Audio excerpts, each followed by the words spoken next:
Hello friends, good morning. Welcome back to my channel. तर आज आहे सॅटरडे. तर तसं तर ईशिनला सॅटरडेलाच सुट्टीच राहते म्हणा, पण तशाही सुट्ट्या लागलेल्याच आहे. आणि पण आज मी तरी लवकर उठलेली. लवकर याच्यासाठी कारण उद्या संडेला आम्ही जात आहोत बाहेर. तर पूर्ण दिवस आमचं बाहेर जाणार आहे. तर मग माझे काही व्हिडिओ एडिट वगैरे व्हायचेच होते. तर म्हणून मग विचार केला की आज मी माझं पूर्ण काम करून घेते उद्याचं पण, म्हणजे उद्या मी इकडे तिकडे फिरायसाठी फ्री राहील. तर उठले तेव्हापासून कामातच होती मी, माझंच काम करत होती. त्याच्यानंतर मग आता आंघोळ वगैरे झाली माझी आणि आता घेतला व्हिडिओ बनवायसाठी.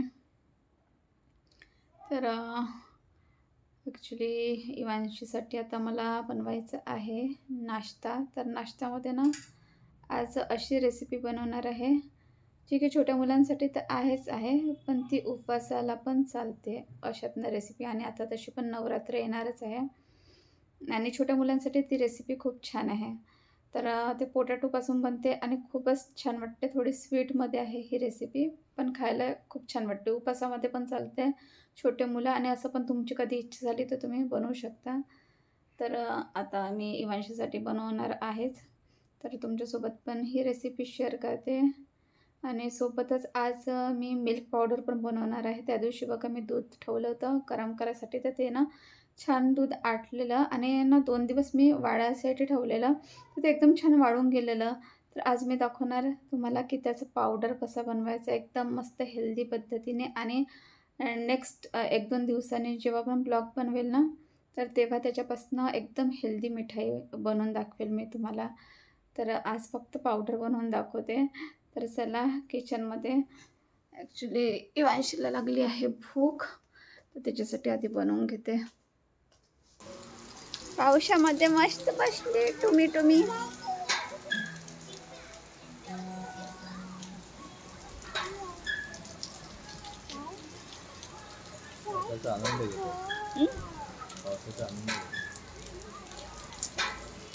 लास्ट पाऊस.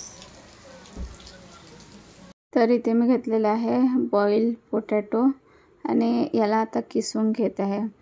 मॅशर जर असेल तर तुम्ही मॅशरने पण मॅश करू शकता. तर मी अशा प्रकारे किसून घेतलेला. आणि आता कढईमध्ये घ्यायचं आहे तूप. ते हे घरी बनवलेलं गाईचं तूप आहे. याच्यामध्ये ड्रायफ्रूट्स टाकत आहे. त्याचे पण ड्रायफ्रूट्स तुम्हाला आवडत असेल ते तुम्ही टाकू शकता. आणि हे ना थोडे मी मोठेच कट केलेले आहे, कारण तशी पण बेबी खाऊन घेते ड्रायफ्रूट्स वगैरे. आता हे ड्रायफ्रूट्स काढून घ्यायचे. गोल्डन ब्राऊन झाले की, तर यामध्ये थोडं तूप कमी वाटत होतं तर मी परत तूप टाकलेलं. आणि हे बॉइल्ड पोटॅटो जे किसलेलं आहे ते यामध्ये टाकून घ्यायचं. आणि ना हलकं गोल्डन ब्राऊन होतपर्यंतच पकवू द्यायचं आहे, खूप जास्त नाही पकवायचं आहे. आणि थोडं हलकं गोल्डन ब्राऊन झालं की याच्यामध्ये टाकत आहे मी देसी गूळ. आणि आता हा गूळ जो आहे तो मेल्ट होऊ द्यायचा. आणि मग यामध्ये थोडा कलरसाठी आपण टाकूया केसर. आणि वाटलंच तर तुम्ही याच्यामध्ये वेलायची पावडर, ड्राय कोकोनट पण टाकू शकता. तर मी ड्राय कोकोनट तर नाही टाकेल, याच्यामध्ये थोडंसं वेलायची पावडर टाकून देत आहे. आणि जसं गूळ मेल्ट झाला आणि हे जे आहे थोडं गाढं झालं की हलवा रेडी आहे. यामध्ये ड्रायफ्रूट्स टाकून द्यायचे वरून. आणि खायला ना खूपच टेस्टी वाटते फ्रेंड्स. आणि मुलांना ना, छोट्या मुलांना हे खूप आवडतं. तुम्ही एकदा ट्राय कराल ही रेसिपी. छोट्या मुलांसाठी किंवा उपवासाला तुम्ही हे बनवू शकता. तर आता बेबीला नेऊन देते, कारण तिनं खूप वेळपासून रडत आहे. तर ॲक्च्युली वरण भात होतं, पण तिला आज वरण भात नव्हतं खायचं, तर म्हणून तिच्यासाठी हे बनवलेलं आहे. तर बेबीचा नाश्ता वगैरे झाला, त्याची आंघोळ करून दिली आणि आता ती झोपलेली आहे, कारण ती ना झोपेसाठी पण खूप करत होती. तर ॲक्च्युली भूक पण लागलेली होती. तर हे बघा इथे झोपलेली आहे. आणि आता मी परत माझं जे काही काम आहे ते करून घेते. तर इथे बघा, त्या दिवशी मी मिल्क पावडरसाठी दूध ठेवलेलं होतं. तर दूध छान गाढं झाल्यानंतर असं ना प्लेटवरती फैलवून घेतलेलं. तर आता हे थोडं ओलसरच आहे, मग अजून मी दुसऱ्या दिवशी पण असंच फॅन खाली ठेवलं तर आता बघा हे ना खूप जास्त ड्राय झालेलं आहे. तर हातानेच मी असं बारीक करून घेतलेलं आहे. याच्यामध्ये साखर वगैरे काहीही ॲड केलेले नाही आहे आणि एकदम छान असं ड्राय झाल्यानंतर मिक्सरमध्ये ना इझिली बारीक होतं.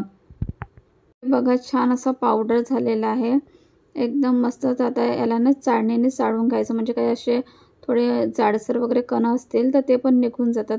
मार्केटमधून आपण जे मिल्क पावडर आणतो तर त्याच्यामध्ये ना बरंच काही असते, साखर असते आणि बरंच काही त्याच्यामध्ये ॲड केलेलं असते. त्याच्यापेक्षा मग घरी आपण बनवलं तर आपल्या डोळ्यासमोर आपण स्वतः बनवलेलं असते तर आपल्याला माहीत आहे की याच्यामध्ये फक्त दूधपासून आपण बनवलेलं आहे. तर एकदम म्हणजे हेल्दीच होते घरी बनवलेलं. तर हे बघा छानसं असं पावडर झालेलं आहे. साखरेचा वगैरे वापर न करता जेव्हा कधी मिठाई वगैरे आपल्याला काही बनवायची असले तर आपण याच्यामध्ये गूळ टाकून किंवा डेट्स म्हणा किंवा मिश्रीचा वापर करून आपण एकदम हेल्दी अशी मिठाई बनवू शकतो. तर आता हा पावडर तयार झालेला आहे. मी काचेच्या भरणीमध्ये हे भरून ठेवत आहे. तर त्या दिवशी जे मी दूध घेतलं होतं ना तर अर्धा लिटर दूधमध्ये बघा एवढं सारा पावडर झालेला.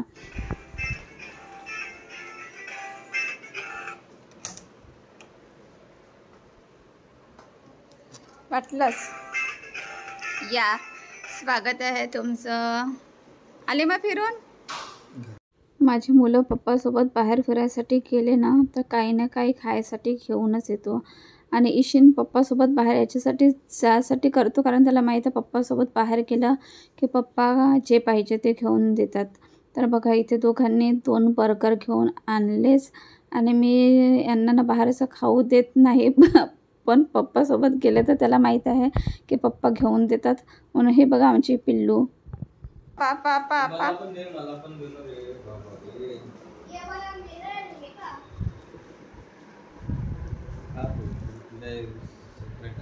हां इथे बाबा इवांशी पा. हां खाली बस येऊ तू. 2च पीस करा, एक तुमच्यासाठी इवांशीसाठी. बाहेरचं मी मैद्याचं किंवा डीप फ्राय बिलकुल खायला नाही पाहत. आता मी कसं ना माझ्या मुलांना सांगते की हे चांगलं नाही राहत, अनहेल्दी आहे. पण आता मुलांना किती सांगून ना ते नाही म्हणजे नाहीच ऐकत. त्यांना पाहिजे असते तर ते पाहिजेच असते. आता इवांशी पण छोटी आहे, ईशिनला पण सांगून तो काही ऐकत नाही. जम्बो किंगमध्ये ना ऑफर असते तर एकावरती एक फ्री असते. तर त्याच्यामुळे ना तो जेव्हा ऑफर असला तेव्हाच पप्पाला घेऊन जाते आणि ऑफर असल्यामुळे या दिवशी ना गर्दी पण तिथे जम्बो किंगमध्ये भरपूर राहते. तर माझी बेबी पण एन्जॉय करत आहे.